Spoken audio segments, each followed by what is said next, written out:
말씀을 나누겠습니다. 최근 몇 주 동안 교회를 탐방하신 분들을 많이 배웠습니다.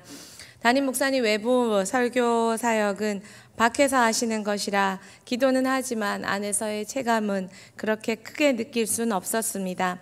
하지만 탐방 오신 분들의 모습과 면담을 통해 많은 부분을 느끼고 경험할 수 있었습니다.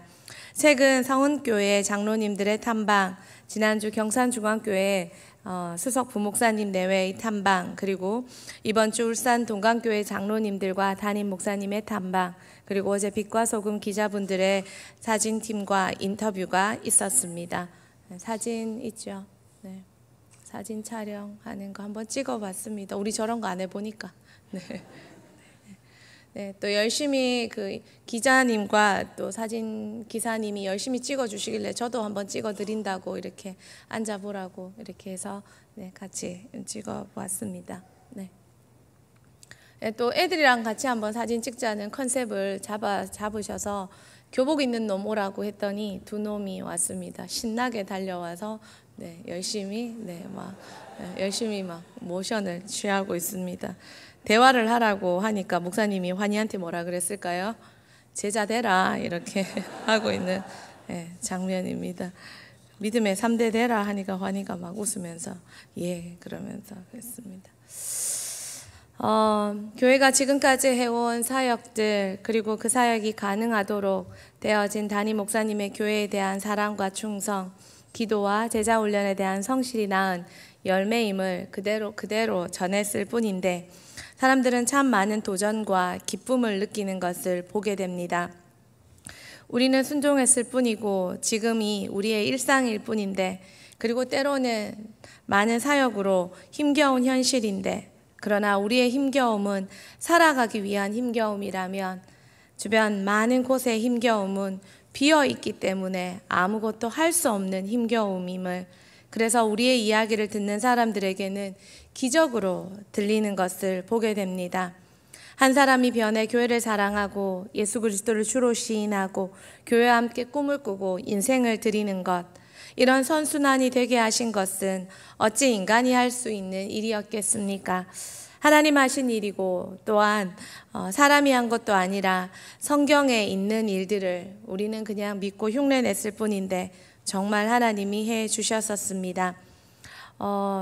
면담 탐방을 오신 한 교회는 이야기를 나누는 중 교회가 10년 사이에 담임 목사님을 2번이나 바꾸고 이제 3번째 담임 목사님을 지금 모시고 왔다고 하며 교회의 고충을 이야기했습니다. 열심히 담임 목사님의 리더십을 세우시고자 하는 우리 담임 목사님의 노력과 또한 그분들의 고백 속에서 탐방하시는 분들이 서로의 나눔을 통해 세워져 감을 보게 됩니다. 그러시면서 이야기를 듣던 탐방하시던 장로님들이 울컥울컥 하십니다. 이전에 자신들의 원로 목사님을 닮으셨다고 하며 그렇게 울컥하십니다. 교회를 죽기까지 사랑해주는 목회자를 만난다는 것이 성도들과 교회에 얼마나 큰 복인가를 새삼 생각해 보게 됩니다. 모두가 소망하는 것이 사랑인데 그 사랑이 참으로 어렵습니다. 가시면서 이런 이야기를 그 탐방하시는 장로님이 저에게 하십니다. 자신의 교회가 그 10년 사이에 부흥의 기회를 놓쳤다고, 다시 잡으려고 애를 쓰는데 그 말씀이 제 귀에 맴돕니다. 부흥의 기회를 놓치다. 고등학교 때 다니던 교회가 주변에 아파트 단지가 들어서고 한참 막 부흥의 기회를 맞았었습니다. 그런데 그때 당회에 다툼이 일어났고 교회의 내부 분열은 교회가 부흥의 기회를 놓치게 하는 장면이 되었습니다. 그 말씀이 무엇인지 어른이 되어서 그때 그 장면을 기도할 때 참 아프게 기도했던 생각이 나면서 그 말씀이 참 무섭게 들렸습니다. 잘하고 못하고 보다 하나 되면 절로 되는데, 지금까지 하나됨으로 여기까지 왔는데, 그리고 우리가 더 하나 돼야 앞으로 더 큰 전쟁을 치를 수 있는데, 마태복음 18장 20절 말씀 우리 같이 한번 보겠습니다. 두세 사람이 내 이름으로 모인 곳에는 나도 그들 중에 있느니라. 공동체가 연합할 때 하나님이 거기 계시다는 놀라운 말씀입니다. 하나님의 임재가 어떻게 놀랍지 않겠습니까? 그런데 하나님은 두세 사람이 모일 때, 두세 사람이 모여 싸울 때요, 두세 사람이 모여 합심할 때, 합심하며 기도할 때 의인의 간구는 역사하는 힘이 크다고 했는데, 두세 사람이 모여 공동체로 하나됨으로 한 마음으로 연합할 때 부흥을 맡고 싶으십니까? 함께하면 됩니다. 하나 되면 됩니다. 지금보다 우리는 더 큰 일을 경험할 수 있습니다. 언제요? 함께할 때 말입니다. 말씀에서 함께 보겠습니다. 함께하면 일어나는 일들을 말입니다. 첫 번째입니다. 우리 같이 한번 읽어보겠습니다. 성을 무너뜨릴 수 있습니다. 성을 무너뜨릴 수 있습니다. 여리고 성은 백성과 장로와 군인들이 연합할 때 일어났습니다. 여호수아 6장 15절 16절 말씀 한번 읽어주시겠습니다. 일곱째 날 새벽에 그들이 일찍이 일어나서 전과 같은 방식으로 그 성을 7번 도니 그 성을 7번 돌기는 그날뿐이었더라. 7번째에 제사장들이 나팔을 불 때에 여호수아가 백성에게 이르되 외치라, 여호와께서 너희에게 이 성을 주셨느니라. 20절 보겠습니다. 이에 백성은 외치고 제사장들은 나팔을 불매 백성이 나팔 소리를 들을 때에 크게 소리질러 외치니 성벽이 무너져 내린지라. 백성이 각기 앞으로 나아가 그 성에 들어가서 그 성을 점령하고. 이스라엘 백성은 단지 제사장의 구령에 맞춰, 신호에 맞춰 함께 소리 질렀을 뿐입니다. 그런데 그 소리가, 함께 지르는 소리가 놀라운 역사를 만들었습니다. 여리고성 전투는 인류사에서 놀라운 결과를 가져온 전쟁입니다. 공성전은 쉽지 않습니다. 사람이 살고 있는 성을 빼앗는 것은 쉽지 않습니다. 임진왜란에서, 행주산성에서 우리가 돌 가지고라도 이길 수 있었던 것은 우리가 그 성을 가지고 있는 상태에서 전쟁을 치렀기 때문입니다. 그렇기 때문에 인류 역사에서도 공성전은 많은 피해를 빼앗더라도 이기더라도 많은 피해를 받을 수밖에 없습니다. 트로이 목마의 트로이 전투는 그리스 연합군이 10년 동안 밖에서 여러 가지 싸움으로 기다리고 그러나 패배하고 그러면서 10년을 대기하다가 그들의 지혜로 묘안으로 떠오른 방법이 트로이 목마였습니다. 그리고 그 전투를 어렵게 이길 수 있었습니다. 여리고 전투도 마찬가지입니다. 쉽지 않은 전투였습니다. 하지만 지금까지 해보지 못한 방법으로 그 전투를 이겼습니다. 하나님 주신 방법입니다. 여리고성은 이스라엘 군대가 대제사장들의 나팔 소리와 또한 언약궤를 앞세워 하나님 앞에 침묵할 때 침묵하고 하나님이 외쳐라고 할 때 제사장의 소리를 맞춰 함께 외칠 때 일궈낸 승리였습니다. 연합의 함성이, 연합된 소리가 성벽을 무너뜨렸습니다. 이스라엘의 연합이 이길 수 없는 전쟁을 이기게 만들었습니다. 제사장은 나팔 불고 언약궤를 앞세우고 군대와 백성은 뒤따라가며 걸음을 맞추었습니다. 우리가 무엇을 배워야 합니까? 아직도 우리가 무너뜨릴 여리고성은 너무나 많이 있습니다. 그 여리고성들은 지금까지 그랬듯이 함께 외칠 때 쉽게 무너질 수 있습니다. 왜 많은 교회들이 그토록 소망하며 그토록 바랬는데 어려웠을까요? 그들은 기도하지 않았고 그들은 부족해서 그럴까요? 그렇지 않습니다. 하나님이 우리에게 믿음과 말씀과 기도로 한 성령으로 한 목회자 안에서 하나 되게 하셨을 때 그 각자의 여리고성이, 가정의 여리고성이, 또한 교회의 여리고성이 무너지게 하시고 지금의 이 작은 부흥이라도 하나님께서 우리에게 남들이 말하는 기적을 경험하게 하셨습니다. 사랑하는 성도님들, 민족의 여리고성을 무너뜨리고 싶지 않으십니까? 통일한국에 북한의 노예로 잡혀있는 저들을 위한 여리고성을 무너뜨리고 싶지 않습니까? 또 성도님들 정직하게 아직 우리 가정에, 저의 가정에, 여러분의 가정에 무너뜨려야 할 여리고성이 남아있다는 걸 보지 않습니까? 나 자신에게도 여리고성이 무너져야 할 여리고성이 남아있다는 것을 보고 있지 않습니까? 우린 지금까지 쉽지 않은 전쟁을 치렀습니다. 그렇지만 참 행복하고 감사하게 함께 했기 때문에 하나님께서 이 모든 것들이 끝이 아니라 되게 하시는 은혜로 나아올 수 있게 하셨습니다. 기도해 주십시오. 연합하기 위한 침묵, 연합하기 위한 외침, 그리고 우리의 입술이 함께할 때 앞으로도 여리고성의 전쟁과 여리고성의 승리가 대흥교회에 계속 펼쳐질 수 있도록 함께 기도해 주시기를 소망합니다. 함께할 때 할 수 있습니다. 우리가 지금까지 맛본 것보다 더 강력한, 더 나라와 민족과 하나님의 영광을 위한 더 강력한 전쟁을 치르기 위해 대흥교회는 더 연합해서 외쳐야 합니다. 두 번째입니다. 같이 한번 읽도록 하겠습니다. 성벽을 쌓을 수 있습니다. 함께할 때 이룰 수 있는 것들, 그것은 바로 성벽을 쌓을 수 있습니다. 오늘 본문은 우리가 읽었던 느헤미야 3장은 느헤미야가 성벽을 쌓을 때 그 성벽을 함께했던 사람들의 이름이 나열되어 있습니다. 느헤미야는 52일 만에 이스라엘 성벽을, 예루살렘 성벽을 완공했습니다. 140년 동안 방치되어 있던, 140년 동안 그토록 쌓으려고 했지만 쌓을 수 없던 성벽이, 그래서 성전은 완공되었으나 많은 사람들이 다시 나라 이스라엘로 돌아왔으나 여전히 주변국에게 침략거리, 노략거리가 되고 비웃음거리가 되던 이스라엘이, 예루살렘 성전이 회파된 성벽을 52일 만에 느헤미야가 완공하게 되었던 엄청난 기록입니다. 지금 건축에서도 이런 기록은 쉽지 않다고 합니다. 어떻게 이런 일이 일어날 수 있었습니까? 너무나도 소망했던 이스라엘 백성이 느헤미야와 함께 이 일을 함께 밤낮으로 했기 때문에 가능했던 것입니다.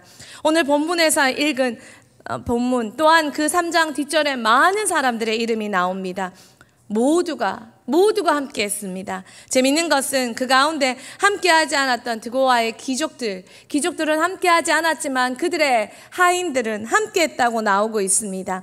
하나님은 함께했던 사람 한 명 한 명 신분에 상관없이 그들의 함께했던 모습 하나하나를 기억하며 2000년이 지난 지금까지도 우리가 그 이름을, 그들의 삶과 그들의 모습은 알 수 없지만 그들이 위대한 하나님의 사역에 동참했다는 것을 기억하며 하나님은 남기셨습니다. 그들은 또한 칼과 창과 벽돌을 지을 때 도구들을 양손에 잡고 자기의 벽돌을 자기 집 앞에 쌓았습니다. 밤낮으로 쉬지 않고 느헤미야의 헌신과 명령에 순종하며 함께 했을 때 그들 모두 기적을 맛보아 경험하는 주인공이 되었습니다. 양의 문으로 시작했습니다. 예수 그리스도를 상징하는 양의 문의 양문으로부터 시작된 이 건축은 양문으로 멋지게 마무리되었습니다. 그런데 느헤미야 4장에 보면 성벽 쌓는 일에 동일하게 3장에 성벽 쌓는 일에 동참했던 사람들의 이름이 나오는 것처럼 4장에는 성벽 쌓는 일에 방해하는 사람들의 이름이 나옵니다. 산발락과 도비아와 그들의 비난과 회방과 책략이 나옵니다. 이 엄청난 일은 방해 속에, 음해 속에 이루어졌다는 것입니다. 그래서 더 감격스럽습니다. 여러분, 에덴 동산부터 하나님의 일은 언제나 회방꾼이 있었습니다. 지금도 그렇습니다. 그 회방꾼은 우리가 함께하고 연합하고 깨어 있을 때 막을 수 있습니다. 우리가 한편이라는 것을 아는 것이 정말 중요합니다. 작은 틈에 그 회방꾼들이 들어와서 모든 것을 140년, 아니 그 이상이 되도록 연장하지 못하도록 작은 틈에 감정 상하고 마음 상하고, 그래서 하나님의 사역에 이탈되고 스스로가 회방되는 것이 아니라 함께 깨어 이 회방꾼의 어떠한 회방에도 주눅들지 않고 당하지 않고 깨어서 함께 성벽을 쌓아갈 수 있는 느헤미야의 이스라엘 백성이 되었던 것처럼 대흥교회 우리 모두가 되기를 소망합니다. 결국 에스라와 느헤미야의 이 성벽은 이후에 에스라와 느헤미야의 연합으로 정말 이스라엘의 신앙의 부흥을 가져왔고, 성벽 쌓는 일은 그렇게 3장 4장에 나온다면 느헤미야와 에스라의 부흥은 8장 9장 10장에 더 많이 열거되어 있습니다. 연합하면 할 수 있는 일을 놓치게 하려는 회방꾼의 그 계략도 이겨낼 수 있습니다. 함께 가정과 교회, 그리고 나아가서 한국 교회를, 그리고 조국을 위해 우리가 세울 성벽, 대흥교회를 이만큼 세웠지만 부족합니다. 더 많이 세워야 합니다. 그러나 이후에는 대흥교회를 넘어 한국교회와 통일한국과 조국과 민족과 열방을 향해 함께 쌓아갈 때 우리 대흥교회를 통해 세계를 열방의 만리장성이 세워질 줄 믿습니다. 부흥과 연합은, 부흥과 승리는 연합의 결과입니다. 마지막입니다. 함께하면 됩니다. 예전 2017년 의성주일학교에서 우리 교회의 연합 수련회를 부탁하신 적이 기억에 났습니다. 한 번도 우리 교회 외에는 다른 교회에 가서 연합 수련회를 해본 적도 없었고, 다른 교회 아이들만 데리고 우리 교회 아이들을 함께 하는 것도 아니고 그런 사역을 해본 적도 없었습니다. 더군다나 다문화 친구들이 많았고, 한 교회도 아닌 제 기억으로는 한 7개 교회, 여러 교회들에게서 모인 40-50명의 아이들의 연합 수련회에 대한 부탁이었습니다. 2박 3일 했던 것으로 기억이 납니다. 처음이었지만 의성주일학교 선생님들의 열정과 소망, 그리고 그 회장님의 열정, 그래서 우리 교회밖에 해보지 않았지만 그래서 하게 되었습니다. 또한 지금까지 함께 해온 선생님들이 계시다면 되겠다라는 믿음과 함께 선생님들이 요청을 드렸고 2박 3일 동안 함께 숙박하며 그 교회들을 섬겼습니다. 또 하루 이틀 휴가를 받아서 도와주신 많은 선생님들도 계셨습니다. 사진이 있어서 한번 찾아봤습니다. 그때 이 선생님들이 함께 계셨었습니다. 그리고 또 그때 1박 2일로 다녀간 분들도 더 많이 계셨었습니다. 또요, 그때 30-40명의 아이들이, 의성에 있는 아이들이 한 50% 정도, 3분의 1, 40-50% 정도는 다문화 친구들이었습니다. 그 친구들을 정말 열심히 섬겼습니다. 네. 다음 사진이요. 네. 정말 열심히 섬겼습니다. 그랬을 때 정말 좋은 사진이 많았지만 그 다음 사진에 선생님들이 아이들과 사랑하게 되시고 연합하게 되시고 그 뒷사진, 서로 안고 기도하며 마지막 그 모습, 그리고 저 아이들이 외치던 그 성령이 임하시면 너희가 예루살렘과 온 유다와 사마리아와 땅끝까지 증인되리라, 그 은혜 받아서 온 학교가 떠나가더라 외치는 그 찬양은 아직도 제 귓가를 맴도는 것 같습니다. 성령님이 해주셨습니다. 아이들이 하나님을 만나고, 정말 하나님을 만나고 간증하고 서로가 서로를 소중히 여기고, 그리고 피곤했지만 참 힘들었지만 모든 대흥교회, 특별히 그 당시 예꿈예담 선생님들이 함께 계시고 기도해 주신 온 교회가 있어서 이런 놀라운 일들이 가능했었습니다. 또한 기억에 남는 것은 2017년 12월, 그러고 보면 2017년 참 많은 일들이 있었고 참 변곡점이 되는 시기였다는 생각이 어젯밤 이렇게 뒤돌아보며 들었습니다. 2017년 12월에 하얼빈 만방학교로 탐방을 갔었습니다. 몇 분의 제자 비전 선생님들과 함께 갔었습니다. 그리고 학교는 참 하얼빈에, 중국 땅 하얼빈에 있지만 참 놀라운 교육 시스템과 또한 교육 프로그램으로 정말 앞서가는 교육들을 하고 있었습니다. 탐방을 하면서 시스템과 사역을 보면서 은근 귀가 죽었습니다. 그리고 한 분 한 분이 참 뛰어난 실력자분들이 많이 계셨었습니다. 앞으로 펼쳐질 교육공학에 대해 많이 들을 때 우리는 인재도 정보도 너무 부족했습니다. 그런데 그때 주눅들기보다 하나님이 이런 마음을 주셨습니다. 우리는 스타 플레이어는 없지만 함께하면 된다. 함께하면 된다. 그리고 돌아와서 정말 많은 부분 업그레이드가 되어졌습니다. 시스템이 정비되고 자료가 공유되고, 또한 우리 나름의 구글을 이용한 많은 자료들을 공유하는 프로그램을 사용하고 많은 발전을 이루게 하셨던 것이 생각이 났습니다. 이사야 60장 22절 말씀입니다. 우리 같이 보겠습니다. 그 작은 자가 1000명을 이루겠고 그 약한 자가 강국을 이룰 것이라. 때가 되면 나 여호와가 속히 이루리라. 우린 참 작았습니다. 작지만 여기까지 오게 하셨습니다. 모든 수련회와 사역들과 하나님께서 대흥교회 주신 은혜와 또한 목사님을 통해 기도와 배운 말씀과 교회 사랑의 정신과 그래서 여기까지 하나님께서 함께 할 때 온 성도가 목회자와 함께 교회와 함께 담임 목사님 지도하에 함께 했을 때 하나님께서 그렇게 하게 하셨습니다. 그리고 사단은 아담과 이브와 느헤미야에게 그랬듯이 우리에게 계속 회방했지만 하나님은 지금에 이르게 하셨습니다. 사랑하는 성도님들, 함께 기도하고 함께 동역하고 함께 중보해서 지금 앞으로 해야 할 일이 더 많이 있다는 것이 여러분은 보여지십니까? 더 많이 기도해 주시고 가정과 목장과 초원을 위해서도 더 많이 연합하며 기도해 주셔서 함께 해 주셔서 함께 한 목소리를 내어 주셔서 머자나 하나님께서 대흥교회를 통해 부흥이 일어날 때 믿으십니까? 그리고 그날에 하나님께서 연약한 우리 같은 자들을 들어 쓰시며 당신의 영광만을 취하실 때 여러분 모두가, 여러분 목장이, 여러분의 가정이, 여러분 한 분 한 분이 그 속에 함께 있기를 소망합니다.